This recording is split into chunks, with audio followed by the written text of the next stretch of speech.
দুনিয়াতে তিন প্রকার মানুষ এমন আছে যাদের সাথে আল্লাহ রাব্বুল আলামিন কিয়ামতের ময়দানে তাদের মেহমানদারি করবেন, দূরের কথা তাদের সাথে কোনো কথাই বলবেন না।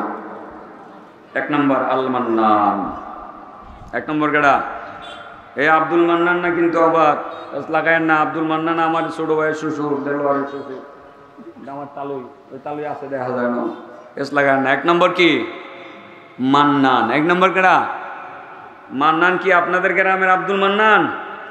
আল্লাযী লা ইউতি শাইআন ইল্লা মান্না। মান্নান বলা হয় ওই ব্যক্তিকে যেই ব্যক্তি মানুষের ভালো কিছু দেয়, টাকা পয়সা দেয়, অনেক কিছু দেয়, উপকার করে, কল্যাণ করে, দান করে, এটা কইরা কইরা একটু একটু খোটা দেয়, একটু একটু কি দেয়? জেহাদ করছে, জেহাদের মাঠে গিয়ে আমি মর্দে মুজাহিদ জেহাদ করছি, দেশের জন্য কি করি নাই, তোমাদের জন্য কি করি নাই, আমি এটা করেছি সেটা করেছি, আজকে তোমরা আমার উপরে কথা বলো। এটাও মান্নান। এটাও কি? এ মিয়া, কয়দিন আগে না তোমার 1000 টাকা দিয়ে উপকার করছি, আমার টাকা খাইয়া আজকে আমার সামনে এসে তুমি এইভাবে দাঁড়াও? এর নাম মান্নান। এর নাম কি? মান্নান। যারা উপকার করে খোটা দেয়, যারা মানুষের কল্যাণ করে, মানুষকে দান করে, সাদাকা করে, এগুলো করে যারা কি দেয়? খোটা দেয়, তাদেরকে কি বলা হয়? মান্নান বলা হয়। আপনি নামাজ পড়েন, অভ্যাস অনেক ভালো, রোজাও রেখেছেন, হজও করেছেন, উমরাও করেছেন, কিন্তু মাঝে মধ্যে একটু একটু খোটা দেওয়ার অভ্যাস আছে। কি দেওয়ার অভ্যাস আছে? আপনি না হজ করতে গিয়ে আল্লাহর মেহমান হয়ে গেছিলেন, মনে আছে না? আপনি হজ করতে গিয়ে আল্লাহর মেহমান হয়ে গেছিলেন, মেহমান হয়ে বাংলাদেশে আসছেন, এখনো মেহমান। ইদানিং আপনার একটু অভ্যাস আছে কি? আপনি মানুষের উপকার করেন, উপকার করে বলেন, এই এই বেটা, আমি এটা করছি, সেটা করছি, এই করছি, সেই করছি, তোদের কত উপকার করছি, আজকে আমার সামনে এত বড় বড় কথা বলিস। আপনি এই যে কাজটা করলেন, কাজটা করে মান্নান হয়ে গেলেন। আল্লাহ রাসূল বলেন, মেহমান তো হয়েছিল ঠিকই, তুমি আল্লাহর কাছে যখন যাইবা, আল্লাহ তোমারে তাড়াইয়া দিব। আল্লাহ বলবো যে না, আমি তোমার সাথে কোনো কথা বলবো না, তুমি আমার মেহমান ছিলা বটে, কিন্তু খোটা দেওয়ার কারণে আমি মেহমানদের তালিকা থেকে তোমার নামটা কেটে দিলাম। নাউজুবিল্লাহ বলেন। খোটা দিবেন উপকার করে কোনোদিন? আল্লাহ বলেন, তোমরা তোমাদের নেক আমলগুলোকে খোটার মাধ্যমে, মানুষকে কষ্ট দেওয়ার মাধ্যমে তোমরা বরবাদ করে দিও না। আমরা খোটা দিব না। তাহলে বলেন, কয় শ্রেণীর মানুষের সাথে আল্লাহ কথা বলবেন না? এক নম্বর ব্যক্তিটার নাম কি? এক নম্বর ব্যক্তির নাম কি? মান্নান। যে উপকার করে কি দেয়? হ্যাঁ, এটা আল্লাহ পছন্দই করেন না। আল্লাহ কোরআনে বলেন, ইয়ামুন্নুনা আলাইকা আন আসলামু, ইয়ামুন্নুনা আলাইকা আন আসলামু কুল লা তামুন্নু আলাইয়া ইসলামাকুম বালিল্লাহু ইয়ামুন্নু আলাইকুম আন হাদাকুম লিল ঈমান ইন কুনতুম সাদিকিন। ইয়ামুন্নুনা আলাইকা আন আসলামু, অনবী তারা তোমার কাছে এসে খোটা দিতেছে, তারা মুসলমান হয়েছে, ইসলাম ধর্ম কবুল করেছে, ইসলাম ধর্ম কবুল করে তোমার কাছে এসে খোটা দিতেছে। খোটা, এটা কেমন খোটা? কিছু কিছু নতুন মুসলমান আমার নবীর দরবারে এসে হাজির হয়ে বলতে শুরু করলো, মুহাম্মদ, ও মুহাম্মদ, মুসলমান হইলাম, তোমার দলে যোগ দিলাম, মুসলমান হইলাম, তোমার উপকার করলাম, ইসলাম কবুল করে তোমার উপকার করলাম, তোমার যিনি রব আল্লাহ তাবারাকা ওয়া তাআলার উপকার করলাম। তার মানে তোমার দলে যোগ দিয়ে তোমার উপকার করলাম, তোমার আল্লাহর দলে যোগ দিয়ে তোমার আল্লাহর উপকার করলাম। তার মানে মুসলমান হইয়া সে নিজে উপকৃত হইছে না, আল্লাহর দলে যোগ দিয়া আল্লাহর উপকার করছে, আল্লাহর দলে যোগ দিয়া আল্লাহর রাসূলের উপকার করছে। এমন কিছু নতুন মুসলমান আমার নবীর দরবারে হাজির হইয়া বলতে শুরু করলো, মুহাম্মদ সাল্লাল্লাহু আলাইহি ওয়াসাল্লাম। এই লোকটা সাল্লাল্লাহু আলাইহি সাল্লাম বলছিলেন না, আপনারা বলেন না কেন? এই নবীর নাম শুনে দুরূদ পড়তেন না আপনারা? হ্যাঁ, এ জায়গায় কিপটামি করলে কিন্তু দুজকে যাবেন, এটা মনে রাখেন। যদি ইচ্ছাকৃতভাবে আমার নবীরে অবজ্ঞা করেন, দুরুদ না পড়েন, তাইলে নবীজি বদদুয়া করছিলেন মনে আছে না? হ্যাঁ, নবীর নাম শুনে দুরুদ না পড়লে আল্লাহ লানত বর্ষিত হবে কি হবে না? তো আপনি দুরুদটা পড়ছেন না কেন? সেই নতুন মুসলমান তো বুঝেই না। সেই নতুন মুসলমান তখন মুসলমান হয়েছে তো মূলত টাকা পয়সা কামাই করার জন্য। কিসের জন্য? যে ইসলামের জয় যেভাবে দেখতেছি, মুসলমানের জয়, মুসলমানের বাহিনীর জয় যেভাবে চলছে, মুসলমান হইলে বুঝি টাকা পাওয়া যাবে, মুসলমান হইলে বুঝি পয়সা পাওয়া যাবে। ওই আমার নবীর কাছে গিয়ে বলে, মুহাম্মদ মুসলমান তো হয়ে গেলাম, মুসলমান হয়ে তোমার উপকার করলাম, তোমার আল্লাহর উপকার করলাম, টাকা দাও। কি দিছে? খোটা দিছে। কি দিছে? খোটা। যে মুসলমান হয়ে তোমার উপকার করছি না। আল্লাহ রাব্বুল আলামিন আসলে খোটা পছন্দ করেন না। এজন্য আল্লাহ নবীর উপরে কোরআনের আয়াত নাজিল করে জানিয়ে দিলেন, ইয়ামুন্নুনা আলাইকা আন আসলামু, ইয়ামুন্নুনা আলাইকা আন আসলামু কুল লা তামুন্নু আলাইয়া ইসলামাকুম বালিল্লাহু ইয়ামুন্নু আলাইকুম আন হাদাকুম লিল ঈমান ইন কুনতুম সাদিকিন। অনবী, তারা তোমার কাছে এসে খোঁটা দিতে আছে, তারা মুসলমান হইয়া আমার উপকার করেছে, তোমার উপকার করেছে। নবী তুমি বলে দাও, তোমরা খোঁটা দিও না, কারণ আল্লাহ খোঁটাকে পছন্দ করেন না। তোমরা খোঁটা দিও না, লা তামুন্নু আলাইয়া ইসলামাকুম, তোমরা মূলত ইসলাম ধর্ম কবুল করে নবীর কোনো উপকার করতে পারো নাই, আল্লাহর কোনো উপকার করতে পারো নাই। বরং তোমরা যে মুসলমান হইছো, আল্লাহ যে তোমাদেরকে মুসলমান বানাইছেন, বরং আল্লাহ নিজেই তোমাদের উপকার করেছেন। ঠিক না বেটে? আলহামদুলিল্লাহ কই। আপনি কি আল্লাহর কাছে বলছিলেন যে আল্লাহ আমারে মুসলমান বানাও? আল্লাহ তো ইচ্ছা করলে আপনার হিন্দু ভদ্রলোকের ঘরে জন্ম দিয়া সবিনয় চন্দ্র পাল বানাইতে পারতেন। ঠিক আছে না? আল্লাহ সেটা না বানায় আপনাকে বানাইছেন আব্দুল করিম, আব্দুর রহিম। আপনি আল্লাহর কাছে কিছু বলছিলেন? বলেন না, আপনি মুসলমান বানাইছেন, মুহাম্মদুর রাসূলুল্লাহ সাল্লাল্লাহু আলাইহি সাল্লামের উম্মত বানাইছেন, আবার আপনারে নামাজি বানাইছেন, আবার আপনারে ওয়াজ মাহফিলে আসার তৌফিক দিছেন। এখনো বুঝি জুড়ে আলহামদুলিল্লাহ বলতেন না? আরো কত মানুষ আসতে পারে নাই, আসতেছে না, আসবেও না। বলে আরে মাহফিলে গেলে কি হয়, গেলে হুজুরা দুই চারটা কথা বলবে, এর চেয়ে বলো বসে বসে টিভি দেখি আর খবর দেখি, আল জাজিরা দেখি, বিটিভি দেখি, এটিএন বাংলা দেখি, দু একটা নাটক দেখি, অনেক কিছু শেখা যাবে না। ওরা তো মূলত আসতে পারে নাই। আপনি যে এসছেন, আপনি কি এমনি এসছেন না আল্লাহ আপনাকে আসার তৌফিক দিয়েছেন, সেই জন্য এসছেন? এবার আবারও বলে আলহামদুলিল্লাহ। আচ্ছা, কয় শ্রেণীর মানুষের দিকে আল্লাহ ফিরে তাকাবেন না? এক নম্বর কি? মান্নান। আজ থেকে তো আপনারা নাম রাখা বন্ধ করে দিবেন। মান্নান নাম আর রাখতাম না, আব্দুল মান্নান। আব্দুল মান্নান নাম রাখবেন, কোনো অসুবিধা নেই। আব্দুল মান্নান রাখবেন, কোনো অসুবিধা নাই। ঠিক আছে তো? কিন্তু শুধু মান্নান এইটা করবেন, টিবেন না, খাওয়া। এই মান্নানের অবস্থা বড় কাহিল। এ মান্নান, এর দিকে আল্লাহ রাব্বুল আলামিন ফিরেও তাকাবেন না, খোঁটা দিবেন না। যুগ যুগ ধরে আমাদের নবী রাসূলগণ শুধু মুসলমানের উপকার করেছেন এমনটাই না, কাফের মুশরিকদের উপকারও করেছেন। হযরতে আব্দুল্লাহ ইবনে ওমর রাদিয়াল্লাহু তাআলা আনহুর কথা বলি, ছোট্ট করে একটা কথা বলি। আর আমাদের জাতির পিতার কথা তো আপনারা জানেনই। মুসলিম জাতির পিতার নাম কি বলেন তো? আবার বলেন, মুসলিম জাতির পিতার নাম কি? এটা কি কোনো সময় বাদ হয়ে যাবে? এটা কি কেউ ষড়যন্ত্র করে এটা মুসলমানদের অন্তর থেকে মুছতে পারবে? পারবে না। আবারও বলেন, মুসলমান জাতির পিতার নাম কি? মিল্লাতা আবিকুম ইব্রাহিম হুয়া সাম্মাকুমুল মুসলিমিন। মিল্লাতা আবিকুম ইব্রাহিম, তোমাদের জাতির পিতা ইব্রাহিম, এর মিল্লতেই তোমরা আছো। ওয়া সাম্মাকুমুল মুসলিমিন, তিনি তোমাদেরকে মুসলমান বলে নামকরণ করেছেন। আমাদের জাতির পিতা ইব্রাহিম আলাইহিস সালাতু ওয়াসসালাম মুসলিম মিল্লতের পিতা। তার অনেক বিষয় আছে। আব্দুল্লাহ ইবনে ওমরের কথা বলছিলাম। একটা খাসি জবাই করছে। কি জবাই করছে? দুম্বা জবাই করছে। দুম্বা জবাই করে ওনার যে আছে না খাদেমকে, চাকরকে বলছে একটা রান কাটো। ইসলাম কত সুন্দর বোঝার জন্য বলছি। দেখেন, ইসলাম শুধু মুসলমানের উপকার করে না, অমুসলিমদের উপকারও করে। রান একটা কাটলেন, কাটার পরে বললেন যে ওই যে ইহুদির ঘরে দিয়ে আসো। কোথায়?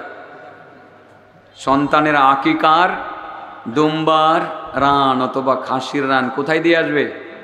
ইহুদির ঘরে দিয়ে আসবে। ওনার খাদিম বলেন, হযরত আপনি করছেন কি? আল ইহুদিয়্যু আসলাহাকাল্লাহ, আল ইহুদিয়্যু আসলাহাকাল্লাহ। হযরত জি আপনি করছেন কি? আরে সে তো ইহুদি, আল্লাহ আপনাকে পরিশুদ্ধ করুন। আপনি কি করছেন? ভুল করতেছেন কিনা? আপনি আপনার দ্বারা ভুল হয়ে যাচ্ছে কিনা? ইহুদির ঘরে আকিকার গোশত কেন যাবে? আব্দুল্লাহ ইবনে ওমর বলেন, সাবধান, ভুল করবা না। সে আমার প্রতিবেশী, সে আমার ঘরের রান্না করে গোশতেও তার অধিকার আছে। সুবহানাল্লাহ বলেন। এটার নাম ইসলাম।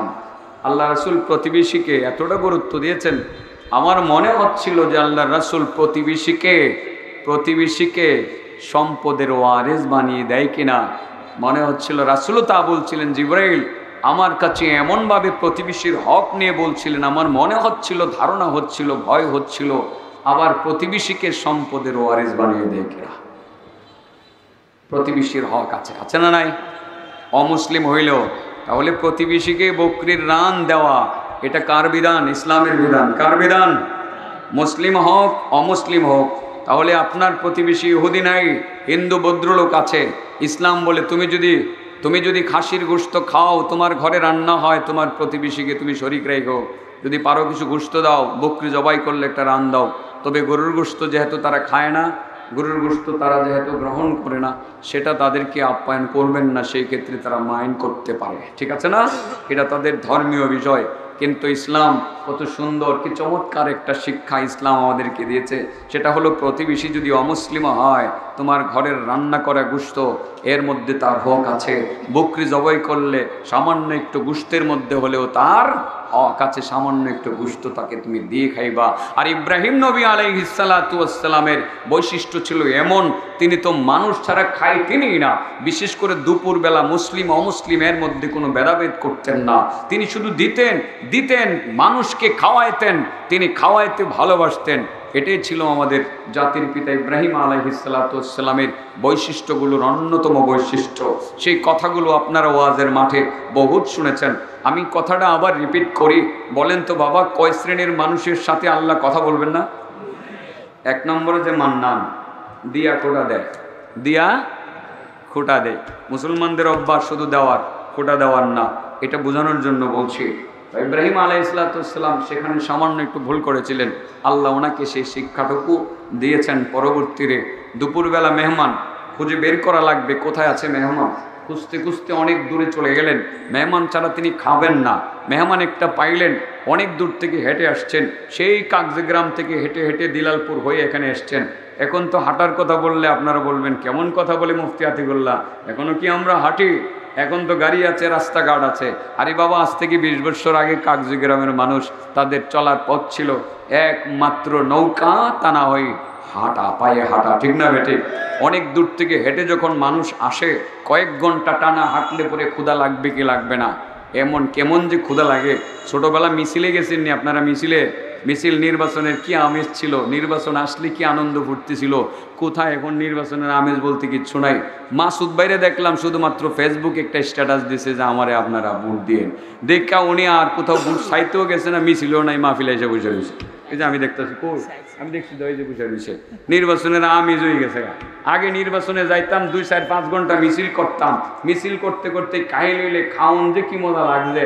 1 টাকা দিয়ে একটা বনরুটি কিনা খাইলে যে কি মজা লাগবে, এই মজাটাই নাই। নির্বাচনও নাই। আছে নির্বাচন, এটা হাওয়ায় উড়ে গেছে। ভালো হয়েছে, মোটামুটি ভালো হয়েছে। আমাদের বুট কেন্দ্রে যেমন তেমন লাগে না। ঠিক আছে না?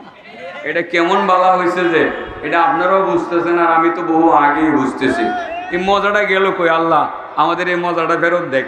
এই মজাটা পাইতেছি না আল্লাহ, যার কারণে মজাটা উঠতে গেছে গা। আল্লাহ তুমি তারে উড়াই লিয়ে দাও গা। আল্লাহ সবাই পারে। মিছিলে গেছি, এমন ক্ষুদা লাগছে ও ভাই। একরাম আলী বাইরে ভাইছি ভাই, আমার পরে টেহা নাই, খামো কি? ক্ষুদা কারে কথা বুঝছেন না? কয়েক কিলোমিটার রাস্তা। একরাম আলী ভাই আমার ফুয়াতো ভাই, পরে সাইরানা পয়সা দিছে, বুট কিনা খাইছি। সেদিনকার বুট যে কি মজা লাগছে না, এই মজাটা এখন আর পাই না। অর্থাৎ দূরের পথ অতিক্রম করে হেঁটে আসলে অনেক ক্ষুধা লাগে, লাগে কি লাগে না? তো মেহমানের এমন ক্ষুধা লাগছে, ইব্রাহিম নবী দীক্ষা কো ভাই তুমি আমার বাড়ির খাইবানি? হ্যাঁ কো খাইবানি মানে হুদা গেলে পাগলের মতো খাবো। কথা বুঝছেন না? এমন ক্ষুধা লাগছে।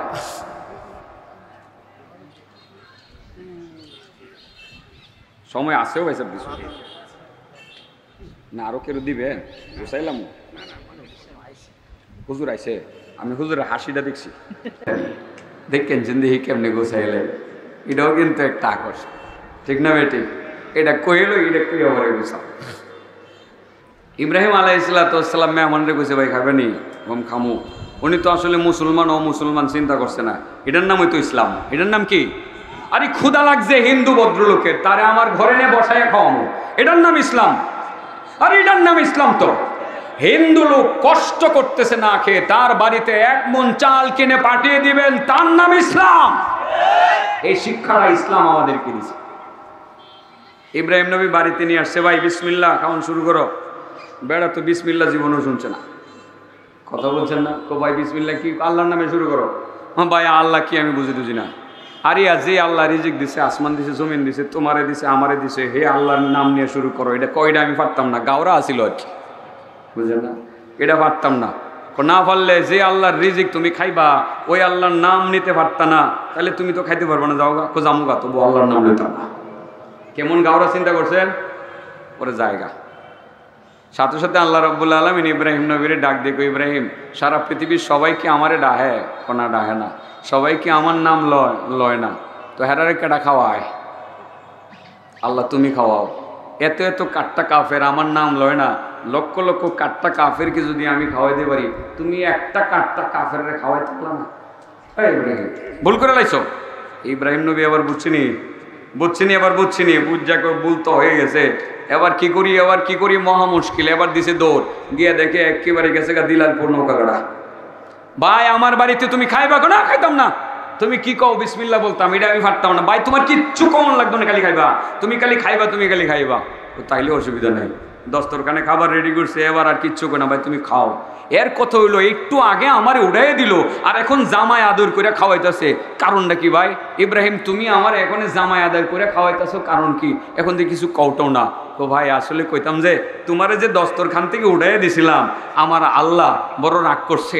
আল্লাহ বলছে আমি এত লক্ষ কোটি কাফেরদেরকে যদি খাওয়াইতে পারি, তুমি একজন কাফেররে খাওয়াইতে পারলা না, আমার আল্লাহ আমার একটা ধমক দিছে। এই জন্য ভাই তোমারে আনছি খাওয়াইবার লেগা। ভাই তুমি খালি খাও, আমার আর কোনো তোমার ব্যাপারে আমার আর কোনো বক্তব্য নাই। সেই কাফেরে কয় ইসলাম বুঝি এত সুন্দর, ইসলাম বুঝি এত সুন্দর, আল্লাহ এত ভালো, আল্লাহ এত বড় মেহেরবান, ইব্রাহিমের ধর্ম এত সুন্দর, ইব্রাহিমের রব এত ন্যায় নীতিবান, এই ধর্মটাই তো সত্য। বা ইব্রাহিম আমি খায়ামু কথা ঠিক, কিন্তু আগে তোমার ধর্মটা কবুল করবো, এরপরে খাম। এর নাম ইসলাম। এর নাম কি? ইসলাম। ইসলাম শুধু খাওয়াবে, কি দিবে না? খুঁটা দিবে না। যারা খুঁটা দিবে তারা জাহান্নামে যাবে। আসরের ময়দানে আল্লাহ তাদের দিকে ফিরে তাকাবেন না, কথাও বলবেন না। বলেন কয় শ্রেণীর মানুষের সাথে আল্লাহ কথা বলবেন না? 1 নম্বর কেডা? মান্নান। 2 নম্বর ওয়াল মুনফিকু সিলাআতাহু বিল হালাফিল ফাজির। বিষয়টা গুরুত্বপূর্ণ, আমি চিন্তা করেই বলি। এটা বাজার, বিশাল বড় শহর, ব্যবসা বাণিজ্যের ছড়াছড়ি আছে। বাজিতপুর বাংলাদেশে অন্যতম একটা ব্যবসার এরিয়া। ব্যবসায়ীরা বহুতই আছেন যারা মিথ্যা কসম করে পণ্য বিক্রি করে। যারা বলেন মিথ্যা কসম করে পণ্য বিক্রি করে। ভাই আল্লাহর কসম এটা দেশি মাছ। আসলে তো আপনাদের এলাকার মানুষ এই পুকুরের মাছটা দইরা আইনা যদি বাজারে খায়, আল্লাহর কসম ভাই দিলালপুর ঘাট থেকে আনছি, বিশ্বাস করতো না? বিশ্বাস করবো তো? এই হুজুরি কইব আল্লাহর কসম করে কইছে এটা দিলালপুর ঘাট থেকে নদীর মাছটা আনছে। মাছটা কিন্তু এই পুকুরের মাছ 300 টাকা কেজি, দিলালপুর ঘাটের মাছ হলো 550 টাকা কেজি, ঠিক না বেটি? তাহলে আপনি যে কসম করে মাছটা বিক্রি করলেন, মিথ্যা কসম করে, নামাজ পড়তেছেন, রোজা রাখতেছেন, উজু করছেন, হজ করছেন, জিহাদ করছেন, সবই আগে করে লাইছেন, ইদানিং আপনি মিথ্যা কসম করে পণ্য বিক্রি করতে আছেন। আসরের ময়দানে আল্লাহ আপনার দিকে ফিরেও তাকাবেন না। কয়টা হইলো? 4 নম্বরটা শুনলে রাগ করতেন না তো? হ্যাঁ, ওয়াল মুসবিলু ইজারা, লুঙ্গি পরেন না, পায়জামা পরেন না। 3 নম্বরটা লুঙ্গি পরেননি, পায়জামা পরেননি, কইবেন হুজুর এটা আবার কি, হুজুর এটারে এত কঠিন কইয়া কইলেন, এটা অনেক গুরুত্বপূর্ণ, এটা আমার আল্লাহ নবীর কথা, এটার মানুন লাগবো। যারা লুঙ্গি পরে পায়জামা পরে টাকনুর নিচে, কিসের নিচে, টাকনুর নিচে এ নামাজ পড়বো, রোজা রাখবো, হজ করবো, জাকাত দিব, আল্লাহ কয় হাসরের ময়দানে আমি তোমার দিকে চাইতাম না। নাউজুবিল্লাহ বলেন। বলেন কয় শ্রেণীর মানুষের সাথে আল্লাহ কথা বলবেন না? এক নম্বর যে মানুষকে দান করে, মানুষকে দেয়, উপকার করে কি দেয়? 2 নম্বর যে মিথ্যা কসম করে কি করে? 3 নম্বর যে কাপড় টাকনুর নিচে পড়ে। 3টা কথা মন থাকবো।